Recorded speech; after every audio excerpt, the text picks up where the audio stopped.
Shalom saudara-saudara yang dikasihi oleh Tuhan.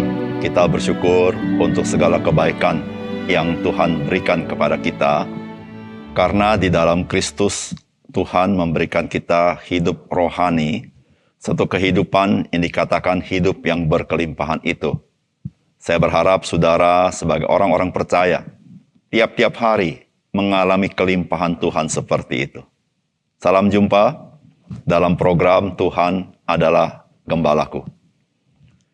Kekristenan itu berbicara tentang keselamatan yang pasti dan kekal di dalam Yesus Kristus. Mengapa demikian?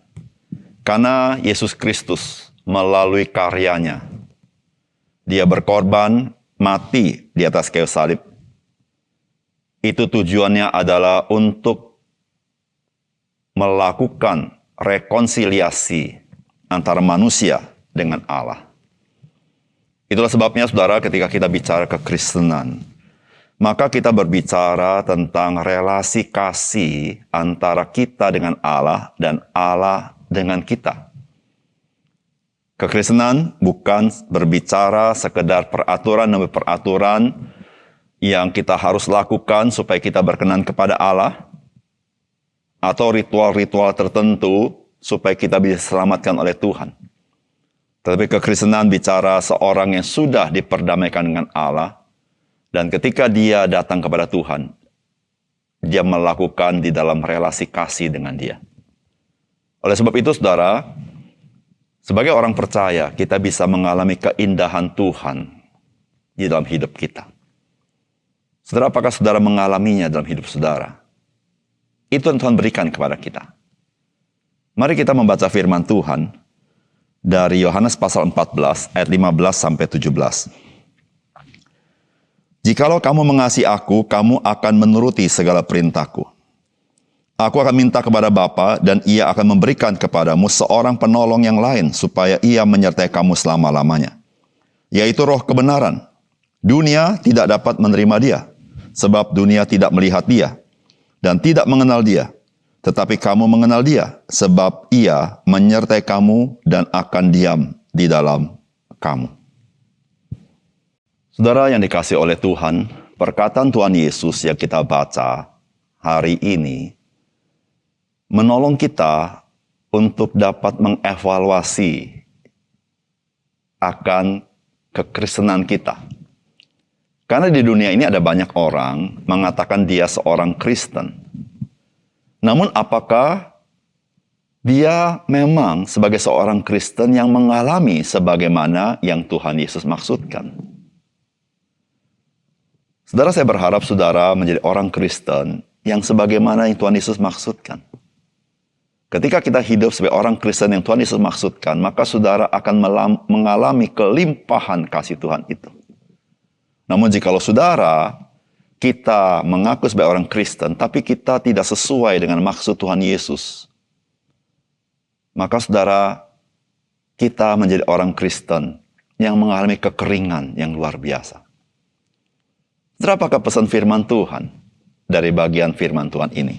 Yang pertama, saudara, orang percaya itu adalah orang yang mengasihi Yesus Kristus. Dan kasih yang sejati itu kepada Tuhan Yesus nyata melalui ketaatan kepadanya. Di ayat 15, Tuhan Yesus berkata begini, jikalau kamu mengasihi aku, kamu akan menuruti segala perintahku. Saudara, perkataan Tuhan Yesus ini memberikan kita hakikat sebagai orang-orang percaya. Saudara, mengapa saya mentaati perintah-perintah Tuhan? Saudara, itu keluar karena saya mengasihi Tuhan. Saudara, mentaati perintah Tuhan adalah pengejawantahan atau implementasi dari relasi kasih antara saya dengan Tuhan. Melakukan kehendak Allah atau melakukan mentaati perintah-perintah Tuhan bukan untuk supaya saya membangun relasi dengan Dia. Tetapi karena saya memiliki relasi dengan Dia, maka saya terdorong oleh kasih untuk mentaati Dia. Saudara, ini sesuatu yang berbeda, bukan? Saudara, orang yang melakukan perintah-perintah Tuhan karena dia memiliki relasi dengan Tuhan, maka dia melakukannya dengan sukacita. Karena dia tahu, dia sudah diperdamaikan dengan Allah. Dia tahu, dia tidak berada di bawah murka Allah. Sehingga ketaatan yang dilakukan adalah ketaatan di dalam sukacita dan kerelaan. Ketaatan sebagai ekspresi. Saya ingin mengasihi Tuhan karena Tuhan sudah mengasihi saya. Saudara yang kasih dalam Tuhan, ketika kita terpaksa melakukan perintah Tuhan, maka sesungguhnya kita tidak hidup sesuai dengan hakikat daripada yang dimaksudkan Tuhan Yesus sebagai orang percaya. Karena sebagai orang percaya, saudara, kita sudah mengalami kasih Tuhan. Dan karena kasihnya begitu besar kepada kita, sehingga kita dimampukan mengasihi dia. Nah, saudara, di dalam kasih kepada dia itulah, saudara, kita dengan sukacita untuk melakukan apa yang Tuhan ingin di dalam firman-Nya. Saudara, sudahkah ini menjadi pengalaman saudara? Ada kesukaan hidup sesuai dengan firman-Nya. Yang kedua, saudara, bagian firman Tuhan ini memberitahukan kepada kita, orang percaya itu menerima roh kebenaran, atau disebut juga roh kudus.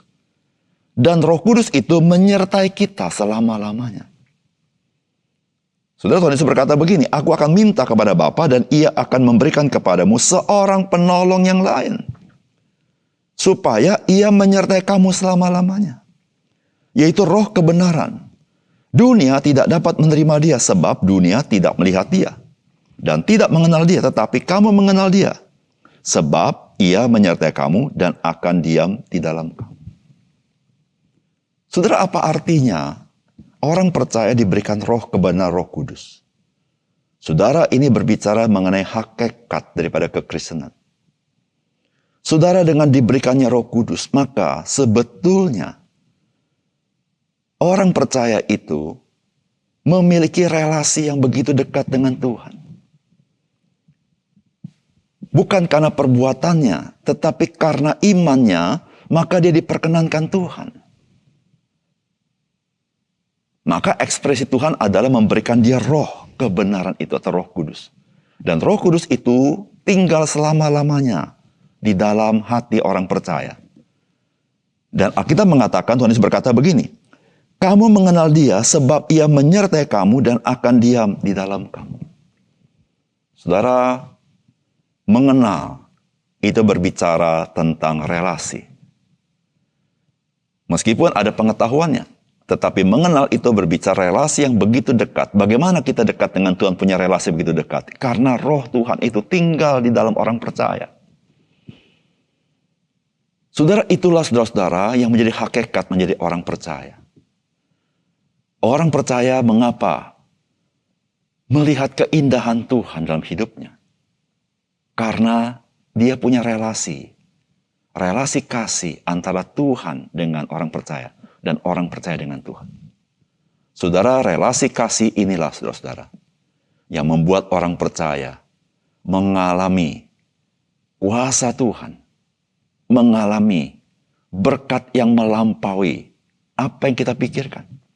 Karena Roh Kudus tinggal di dalam kita. Dan dia bekerja di dalam kita. Saudara, di situlah saudara-saudara kita mengalami hidup yang berkelimpahan itu. Karena relasi itu. Saudara yang kasih dalam Tuhan, relasi itu merupakan hal yang sangat penting sebagai seorang manusia. Tentu relasi dengan manusia lain itu menjadi kebahagiaan ketika relasi itu baik. Namun betapa hidup kita berkelimpahan ketika kita telah diperdamaikan dengan Allah. Karena dosa kita diampuni, bahkan kita menjadi anak-anak Allah. Dan sebagai anak-anak Allah kita diberikan roh anaknya, yaitu Roh Kudus. Sehingga kita bisa memanggil Allah, Bapa kita di surga. Saudara, alami keindahan relasi ini dengan Tuhan. Saudara, keindahan relasi ini adalah keindahan relasi karena kita mengalami kasih Tuhan dan kita mengasihi Tuhan. Mari kita berdoa. Bapa surga, terima kasih karena Tuhan memberitahukan kepada kami hakikat kami sebagai orang percaya. Ya Tuhan, bersyukur karena Tuhan indah dan kami sudah diperdamaikan oleh Yesus Kristus sehingga kami memiliki relasi yang sangat indah dengan Tuhan. Bukan itu saja Tuhan, Tuhan memberikan Roh Kudus sehingga relasi kami dengan Tuhan adalah relasi yang begitu dekat, yang kami bisa rasakan dan kami bisa alami karena Engkau tinggal di dalam kami. Tuhan, biarlah kami sebagai orang percaya, kami tidak mengabaikan akan anugerah yang begitu besar yang Tuhan berikan kepada kami, yaitu kami dekat hidup dengan Engkau. Terima kasih Tuhan. Dalam nama Tuhan Yesus kami berdoa. Amin.